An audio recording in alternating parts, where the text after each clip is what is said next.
Halo adik-adik, pada pertemuan kali ini kita akan melakukan percobaan efek fotolistrik menggunakan virtual laboratory berbasis PET simulation.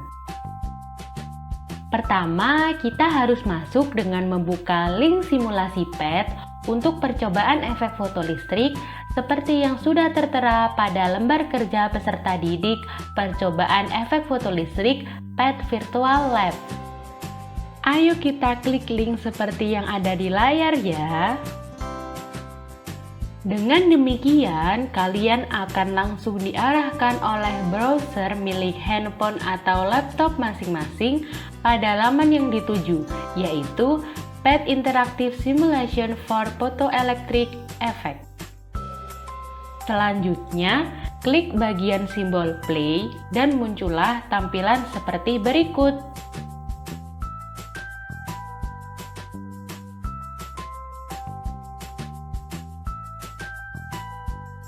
Pada percobaan efek fotolistrik kali ini akan dilakukan 3 kali pengambilan data percobaan yang dibagi menjadi kegiatan 1, kegiatan 2, dan kegiatan 3.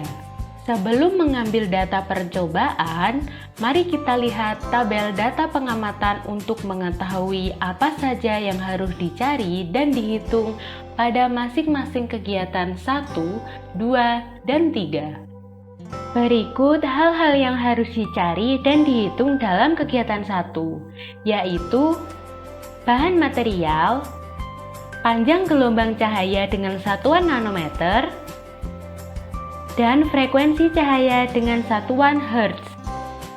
Pada kegiatan 2 yaitu bahan material, panjang gelombang cahaya dengan satuan nanometer, tegangan baterai dengan satuan voltmeter, dan arus fotolistrik dengan satuan ampermeter. Pada kegiatan 3 yaitu bahan material, panjang gelombang cahaya dengan satuan nanometer, intensitas cahaya, dan arus fotolistrik dengan satuan ampermeter. Marilah kita mulai untuk mengambil data percobaan pada kegiatan 1. Langkah yang pertama, memilih logam natrium sebagai material target. Selanjutnya, mencentang kotak energi elektron versus frekuensi cahaya untuk menampilkan grafik hubungan antara energi elektron dengan frekuensi cahaya. Kemudian, mengatur tegangan V menjadi 0 volt dan mengatur intensitas menjadi 100%. Lalu, menggeser panjang gelombang dari 150 sampai 750 nanometer. Misalnya, untuk data ke-1, panjang gelombangnya yaitu 200 nanometer. Setelah kita mendapat data 200 nanometer, maka kita dapat mengamati panjang gelombang cahaya ketika elektron terlepas dari bahan. Terakhir, mencatat hasil data percobaan pada tabel kegiatan 1. Karena yang tercatat secara jelas pada percobaan kegiatan 1 adalah nilai panjang gelombang cahaya, maka kita harus menentukan besar frekuensi cahaya menggunakan persamaan energi sama dengan tetapan Planck dikalikan kecepatan cahaya dibagi panjang gelombang, sama dengan tetapan Planck dikalikan kecepatan cahaya dikalikan frekuensi cahaya. Sedangkan untuk mencari besar energi kinetik elektron dapat dihitung menggunakan persamaan energi kinetik sama dengan tetapan Planck dikalikan frekuensi dimin tetapan Planck dikalikan frekuensi ambang logam. Mari kita lanjut mengambil data percobaan untuk kegiatan 2. Langkah yang pertama yaitu memilih logam natrium sebagai material target. Kemudian, mengatur intensitas cahaya menjadi 100%.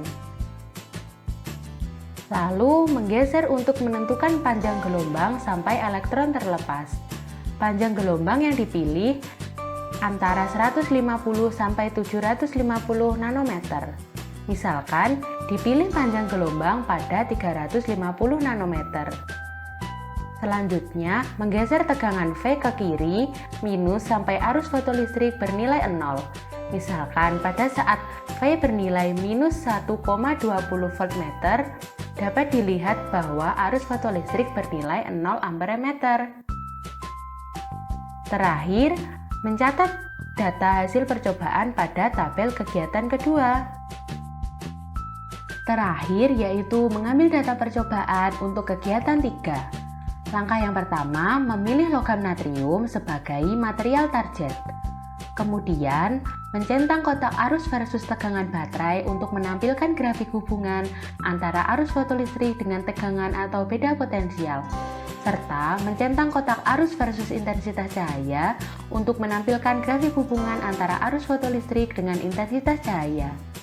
Lalu, mengatur panjang gelombang pada pita gelombang ultraviolet antara 100 sampai 400 nanometer. Misalkan, kita pilih panjang gelombang pada 270 nanometer. Selanjutnya, menggeser untuk mengatur intensitas cahaya dari 0 sampai 100%. Misalnya, intensitas cahaya dihentikan pada nilai 46%. Mari kita memperhatikan tegangan dan arus yang tertera, serta memperhatikan elektron yang terlepas dari bahan dan juga grafik hubungan yang telah disajikan. Terakhir, mencatat hasil data percobaan pada tabel kegiatan 3.